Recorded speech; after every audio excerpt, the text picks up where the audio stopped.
想来云南腾冲旅居度假的叔叔阿姨们呢，今天小姑娘很推荐大家一起看看这个76平米的两居室。它实际使用面积呢有90平米，它可以变成了大两居。这个户型居住起来非常的舒适，因为它是南北通透的一个户型。那如果像喜欢小院的家人们呢，也可以选择1楼带院子的。所以呢，这个户型选择性是比较强的。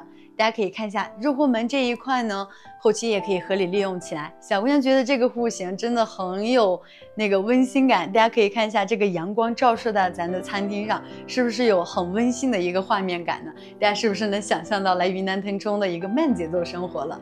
大家可以看一下厨房这一块，厨房的 L 型的操作台、抽烟机、灶台、储物柜，这些都是属于一个交付标准，省时省心又便利。其实来云南腾冲嘛，咱们选择两居室的房子，我觉得是完全够用了，一家人像平常家人来住一下也是完全够用的，您觉得呢？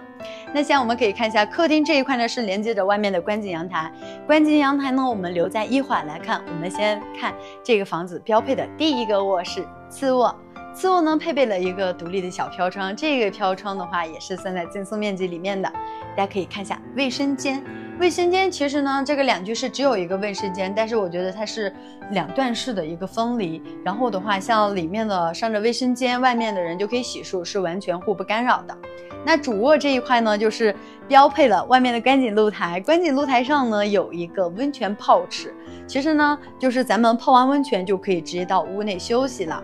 其实说到云南腾冲的温泉吧，小姑娘觉得呢，来云南腾冲没有温泉是没有灵魂的。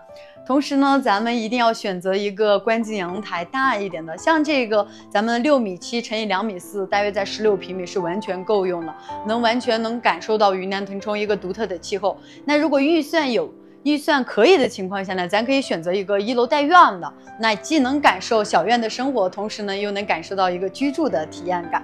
其实小姑娘觉得呢，这一套两居室是非常适合大家来云南腾冲旅居度假的一个可以首选，可以感受一下。然后咱们吧，就是说这个项目的话，整体的一个园林绿化环境是非常 OK 的。同时呢，它是在咱们的新城区，无论是从我们的居住环境来讲，还是从咱们地理位置来说呢，这个项目都是大家来云南腾冲值得考察的一个项目。